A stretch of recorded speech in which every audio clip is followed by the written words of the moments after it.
children's book author and a member of the Church of Jesus Christ of Latter-day Saints. Now, Brother Ferrell, I have a couple of your books here with me right now, and I'm wondering, are you a children's book author and writing content for the church?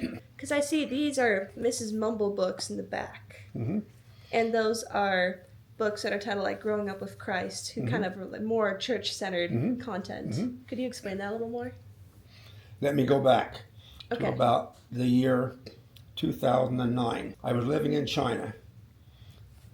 My wife and I were teaching Chinese students English at Nankai University in Tianjin, China. We were sent there by the China Teachers Program for the church in Provo, Utah. China is very cold in the wintertime. I was coming, I had purchased a 3-wheeled electric bike, and I would take my wife to school in it, and then I would go to my class to teach, then I'd bring her home in it. This one particular day, I was coming home from school, from teaching. It was just miserable cold. I was freezing, and I thought to myself, I'm going to go home and get in the hot bathtub and warm up. So I did. While I was laying in the bathtub, the thought came to me in my mind, Mumble. I didn't pay much attention to it. Then the thought came to me, Mrs. Mumble. I didn't pay much attention to that. Then the thought came, Mrs. Mumble's Bumble juice. I didn't pay much attention to that either. It was just kind of strange that would come to my mind. And then, all of a sudden, in my mind, the story was dictated to me. I'd never had that happen before. The story was dictated. It was happening. I was hearing the story in my mind. Mrs. Mumble's Bumble juice. When I realized what was happening, I jumped out, dressed, went to the computer, and as the story was dictated to me, I wrote it down on the computer. So it took me about 4 or 5 minutes to complete the book because it came to me in my mind, word for word. I'd never had that happen before. If I can interject something about Joseph Smith, who was the first prophet of the Church of Jesus Christ of Latter-day Saints, he received revelation word for word in the Doctrine and Covenants, and now I understand how it was received because I'd received it that way. It came into my mind word for word.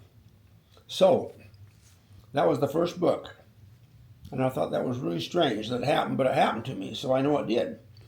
I wrote the book, then I decided, and it was in rhyming form. Well, actually, when I wrote this book, it was not in rhyming form, but I changed it to rhyming form. So I have 2 of that same book, Mrs. Mumble's Bumble Juice, one in rhyming form, and the one that I received word for word in my mind. And both of them are published? Yes. Okay. And then I tried to figure out, why did this happen to me? Am I supposed to be an author? There had to be a reason for it because it was the way it happened. So I thought about it, and I thought, well, I'll try again. See if I can write another book. I've never had that happen before or since, but it became simple for me to write a book. And the reason it did was because I'd written it in rhyming form, and Mrs. Mumble was a matronly mouse. Was a mouse, matronly, like a mother mouse, a grandmother mouse. And so I started writing books about Mrs. Mumble that rhymed. Mrs. Mumble's Bumble Juice. Mrs. Mumble takes a trip through the jungle. Mrs. Mumble's Cookie Crumbles.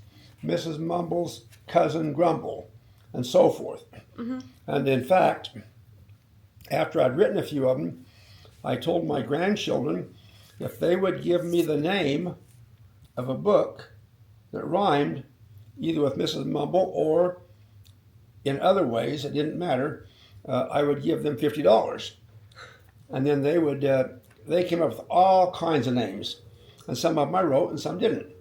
So I've written 25 books, I've written books that are related to the Church of Jesus Christ of Latter-day Saints. All the rest of the books are about Mrs. Mumble or about cartoon characters, like Little Ant Didn't Say I Can't. Every book I have written has a moral to it. A moral to it. Little Ant Didn't Say I Can't grew up to be a very popular person, a president of a hospital, a doctor, and because most of her friends said, your name is Little, and you're too little to do anything. You're just an ant. But she proved them all wrong. And so the moral of that story is, it says right here in the back of that book, it says right here, let's just pull it here. There are always people who will try to put you down. They say that you can't do it and want you to wear a frown. The reason that they tell you this is they don't want you to know how good you are in all you do and don't want you to grow. Never listen to any of those who tell you that you can't. Remember a story of a confident little ant who never said I can't.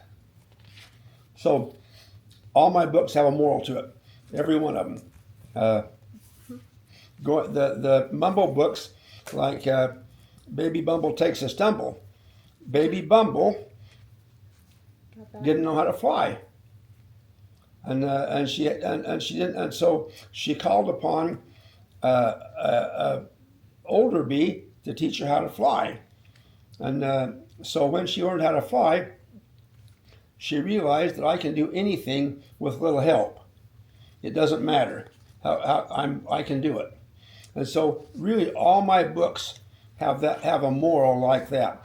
I've written a book, Mrs. Mumble's Manners Matter, and it's a book about manners for children, how they should act, how they should be around adults, and it teaches them to have good manners. So it's Mrs. Mumble's Manners Matter. Mr. Tumble's Tummy Rumbles. Mr. Tumble was a rabbit that wouldn't work.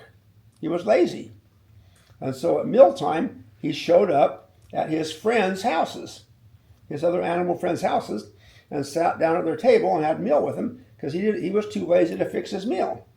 Mm-hmm. And so pretty soon, the town people in the animal town said, hey, this isn't working. You're lazy. You need to get a job. And we're not going to feed you anymore. So pretty soon, Mr. Tumble got so hungry, he knew he had to get a job. And so he went to Mrs. Mumble and others and said, I'm really hungry. Would you give me a job so I can eat? And each of them gave him a job. And when they were through, they fed him. And pretty soon, Mr. Tumble had his own garden, and he began to help other people the way he was helped. And so the moral of that story is that you work for what you receive, and then you help people who have helped you to get better too. So even though they're like cartoony children's book style, the lessons they teach can still go for everybody, not just children, just adults, teenagers. Yes, anyone can learn from these, but they're written on a basis, they're written in a rhyming area, so that little children can really comprehend and understand the moral of the story. Okay. So that, let me just look back in the back here. I should have brought some with me. Dr. Crumble, forest doctor. All the animals came to him to take care of their sicknesses and things, and he helped them with that, and he brought them all through their major sicknesses and their problems, and so people would come to him, and he would help them. And the moral is that if you have a doctor, pay attention to the doctor, because the doctor graduated from dental or medical school, and the doctor knows what he's talking about. So for children, don't be afraid to go to the doctor. It's important to go to a doctor. And let's see what we go. Mr. Bear Loses All His Hair. Uh-huh. It's I really wrote it because I had a friend who was our state president, and he was a mission president too, and he developed cancer on his mission, and he lost all his hair. And his name was Lothar Bluth, a wonderful man. And so Mr. Bear Loses All His Hair was because it didn't mention cancer, but it would lead you to believe that was the case because he was sick, and he nursed himself back, and doctors nursed himself back, and he got better, and he got his hair back. But it would lead you to believe that it is cancer, and I wrote it after my friend Dr. Lothar Bluth. Wow. And now this is a fun one. Mrs. Mumble's Cookie Crumbles. Mrs. Mumble wanted to make something for the fair, for Forest Fair, because all the animals would be making something for fair. She decided she would make cookies for the fair, so she made cookies, and after she made them, got them out of the oven, she set them out to cool off, and she went into Forest Town, and when she came back, the cookies were gone. And in her mind, she thought, like everyone else would think, someone stole my cookies. Who took them? So she blamed every animal that she knew for taking her cookies. And she said, why would you take my cookies? And they said, it wasn't me. Mr. Moose said, I only like trees. One of them said, I don't eat sweets because I wouldn't be fit. And she went through all of her friends and said, you've accused all of us wrongly. None of us have taken your food, your cookies. So she said, I'm going to go out and take a walk in the jungle. When she was going out to walk in the jungle, here walked in one of her friends. He said, why are you so unhappy, Mrs. Mumble? And she said, someone has taken my cookies, and they won't tell me why. I will forgive them, but if they would just tell me where my cookies are. And he said, nobody took your cookies. He said, I came to your house, and I saw them down low. He said, I put them up high for them to cool off. And so there they are up on the shelf. And she said, oh no, she said, I've accused all of my friends wrong. I've got to go out and apologize to all of them. So she went out and apologized to them. They forgave her, each one by one, and each of them went to the fair and had a wonderful time. But the moral was, when you accuse somebody, you need to ask for forgiveness. And the moral really is, you shouldn't accuse somebody unless you know for a fact. Then you don't accuse them. You talk about it. I definitely feel that's a lesson that everybody could learn a little better. Sure. So, I've written 25 books. How long have you been writing? I've been since 2008. Maybe it was 2009 when I was coming back from that cold winter on my electric bike when I was so cold. It probably was. It was either December of 2008 or January 2009, and it was Mrs. Mumble's Bumble Juice that I wrote. And you've had the same illustrator for the whole I've had the same illustrator, yeah, Molly Persian. And I was introduced to Molly by my daughter, who was in my daughter's ward. Now she lives in New Mexico, but we used to do it by mail or by computer now. I sent it to her. But Mrs. Mumble's Bumble Juice was really a fun book to write because there was a secret ingredient that she used to make her Bumble Juice the best. So, and that was the one that was dictated to me in my mind. Now, you have a lot of really cool, like, animal themed and fun children's books. What made you move on to more church-centered books, like this one, My Mother Taught Me How to Pray? I wanted to move on to teach children the basics of the gospel of Jesus Christ. And I thought praying is one of the things that little children can always relate to, because the parents teach children how to pray. Little children would probably not know how to pray. You know, Joseph expressed one of his first prayers when he went into the grove of trees and prayed, said, "Which church should I join?" And so, but little children, you can see the little children in the book, and right there, little children right here, and they're looking where their mother's kneeling down, and their mother is praying. And so my mother taught me how to pray, and the little children heard all the words, and she listened to them and helped them. And so it's a book for children and mothers and parents, because children learn from their mother and father. Mm-hmm. Everything. For the first 6 or 7 years, 8 years. And so that was the first one I wrote. My mother taught me how to pray. And then I wrote Growing Up with Christ. And that one is about a family that has children. And for example, in the front it says, when Jesus was here on earth over 2,000 years ago, he loved us so much that he made it possible for us to return to him. By repenting of our sins, you will get to know Jesus better by following his example, trusting him, and keeping his commandments throughout your life. And then it talks about little children growing up, and their mothers teaching them the gospel of Jesus Christ. Then it moves in to primary. Their primary teachers taught them. Their young women's and young men's leaders taught them. And then they prepared for a mission.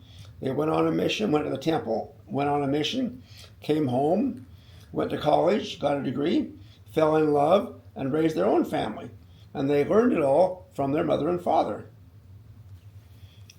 I've written one more book. That's with Molly, who's illustrating it right now. It should be out in the next few days. And then we'll correct it for grammar, and then we send it to the publisher in Salt Lake. Interestingly enough, I have a daughter-in-law that's married to my son, who understands grammar and English, and she corrects all my books for grammar and for correct spelling and for the way the words should flow well. So she does all that for me. Her name is Molly. Her name is Anna Marie Ferrell, and she does all that for me. She's wonderful.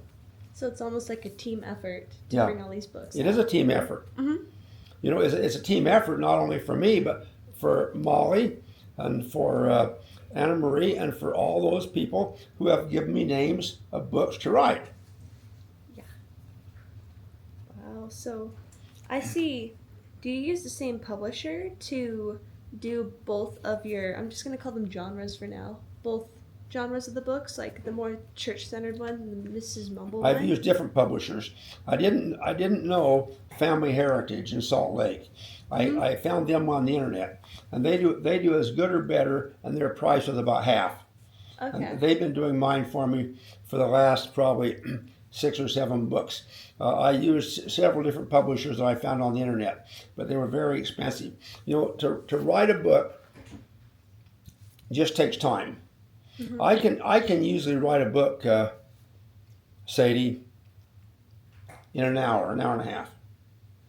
But it takes me 2 or 3 months to go back and correct it and make it say what I really want it to say, to get the moral out that I really want to get out. And so even a month or 2. So I will write the book and then set it aside for a few days, think about it, go back to it. And on the average book, I will probably make 80 to 100 corrections. Words, grammar. If it doesn't flow well, if it's not giving the message I want, I will change it. And then after I've changed it, then I'll have different people read it, and they'll make suggestions to me. And then I will send it to Anna Marie, She will make suggestions to me. And then when I've got it the way I think it should be, I will send it to Molly. And she will illustrate it. And then she will send it back to me and Anna Marie. And it will correct it again. And then after it's corrected again, Anna Marie will send it back to her to make the corrections. Then Molly will send it back to Anna Marie again to make sure it's the way she wanted it. Then we'll send it to the publisher. So it's probably, I can be doing 4 or 5 books at the same time. Because it's probably a 6 or maybe 9 month period from the time I write it till the time we get it back from the publisher. So when people say that like children's books are really easy, and that's definitely not true. It sounds like a ton of work. You know, and time. I think it depends. Yeah. You know, I never in my wildest dreams ever thought I'd be an author. I mean, that was the first. If someone had told me that when I was younger, I'd say, "You're crazy. I would never be an author." And I wouldn't have been had I not had that vision in my mind to writing Mrs. Mumble's Bumble Juice. I would never done it. But when that came, then that encouraged me to go on and to do that. So you can, in all my books, I emphasized you can do anything you want to do in life if you set your mind to it. Doesn't matter what it is. If you believe you can do it, it's a done deal. You can do it. If you believe in your mind strong enough. It's like faith, isn't it? Mm-hmm. If you believe it strong enough, it's a done deal. And so I have had, I without using the word faith, I tell my readers, if you believe it, if you can see it clearly in your mind as a completed thing you're doing, it's finished. You've done it. It's just now figuring out how to do it, because you can do it. It's just the path to get there that matters. It's just the path to get there, because if your mind is something that is just blows me away. I'm reading books written by psychiatrists now that talk about the mind, and the mind is something that if you work with your mind, it will put you into places that you never dreamed possible. And if you have negative thoughts or if you have problems in life, it can mess you up too. Mm-hmm. So it's always positive and working your way through your problems. I just wrote a book that said that, I think it's the Jesus book, that said everybody has problems. You just have to figure out a way to get through them. Because life is ups and downs. Kids have to know that. There's nothing perfect. We weren't sent here for that reason. We were sent here to go through life to figure out the ways that we can be better, the way that we can get ourselves back to Jesus. One of the books that I just wrote was said that help me return to Heavenly Father as righteous as I came. Because when a child comes, he's righteous. He or she is righteous. And to help me to return as righteous as I came. If everybody knew the importance and the messages that you know that you carry in your books, I'd say you'd be going to quite a few book signings pretty soon. You know, it would really be my desire for some publisher to pick up my books, or to tell me, hey, don't quit your day job, meaning they're not going to go anywhere. I plan on sending my church books into Deseret Book to see if they're interested in publishing them. And that's a hard process in itself, because to get a book published at Deseret Book is next to impossible, because they're publishing books for general authorities and for the prophet and for people that really understand the gospel and that live the gospel and that put their whole life into the gospel. So I'm trying to write children's books that they would think would be a book that would help children in a way that maybe other books haven't helped, or something along the lines where they can be equal to other books that have helped children. Well, I hope you have success in that, because I would be very happy to see more books like these in shops. Well, you know, I enjoy giving my books away. I don't sell them. I just give them away. I buy about 100. Each time a book is published, I buy about 100 of them and give most of them away. And to parents with children. And if my books are never published, it's okay, because I've had fun writing them, and it's been a good journey. Thanks so much for watching. You can find Brother Ferrell's books at mrsmumblebooks.com, and they're also on Amazon. Links below. See you next time.